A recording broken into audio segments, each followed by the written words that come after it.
The Pepsi-Cola story begins in the year 1898 with the counter of a soda fountain in New Bern, North Carolina. It was the creation of an apothecary who owned the local pharmacy.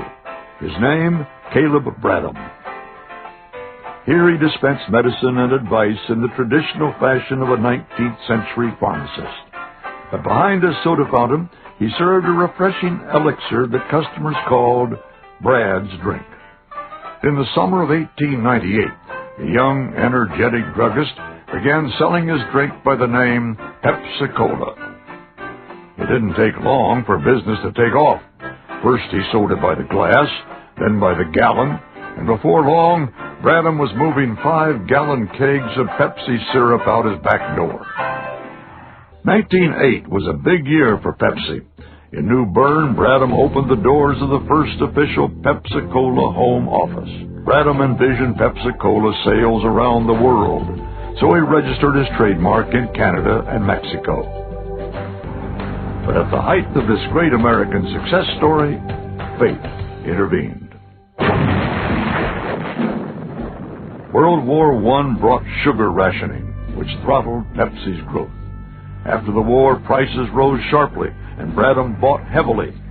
6 months later, the sugar market crashed, and down with it fell Caleb Bradham. His Pepsi-Cola company was bankrupt. Through bankruptcy, Pepsi's formula and trademark were purchased by a financier named R.C. McGargle. He hoped to revive the distressed company on Wall Street. For the next 8 years, McGargle did what he could to prop up the value of Pepsi, only to face the stock market crash of 1929. McGargle had to sell the company or let it die. In 1931, the undisputed giant of the soft drink business was Coca-Cola. It was so big and strong that its salespeople boasted that they had no competition. A customer who took umbrage at the Coca-Cola dominance was the Loft Candy Company. Loft's president was a man named Charles Guth, and he was tired of buying syrup at the retail price from what he considered an inflexible Coca-Cola company. So Guth decided to buy another brand, and he thought of Pepsi. With great satisfaction, Guth booted Coke out of the entire Loft chain and introduced Pepsi-Cola. For 8 years, Charles Guth did great things for Pepsi-Cola, but he did it with the cash and resources of the Loft Candy Company. So in 1936, Loft sued Guth for ownership of Pepsi. In 1938, a team of individuals representing the Loft Candy Company took control of Pepsi-Cola. Installed at the top was a man who had expertise in securities on Wall Street, but none in soda pop on Main Street. His name was Walter Mack. Building on the good taste of Brad's Drink and Guth's gumption to sell twice as much for a nickel, Mack added something new: big-time advertising. That's Pepsi-Cola, it's the spot. 12 full ounces, that's a lot. Twice as much for a nickel, too. Pepsi-Cola is a drink for you. Nickel, nickel, Pepsi-Cola Hits the Spot was the first jingle in national radio advertising history. What's more, it became a hit record requested by listeners across America. But a great force was working against growth: World War II. Despite the fact that Coke received a government contract to provide its soft drink to Allied troops around the world, Pepsi still persevered.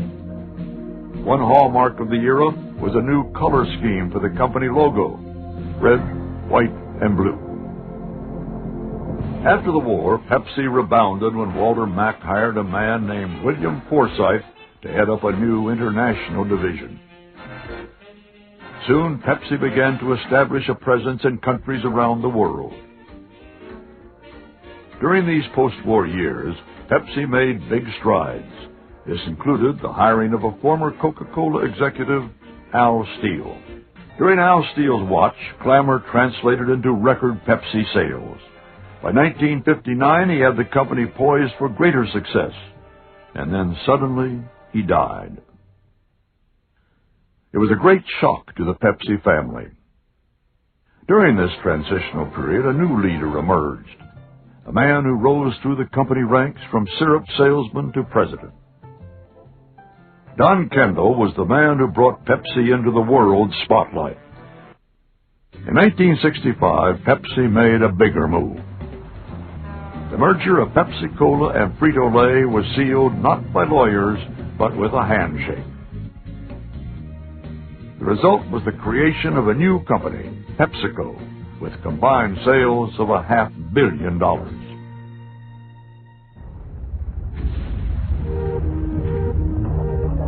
At the dawn of the space age, Pepsi, with its energetic new partner Frito-Lay, boldly explored new markets around the world. In 150 countries from the United States and Mexico to Russia and China, Pepsi had spanned the globe. And it was in space, too, on America's space shuttle and on the Russian space station, Mir.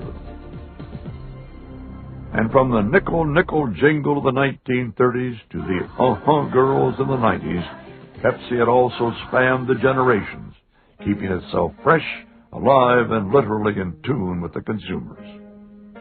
Today, after a century in business, the Pepsi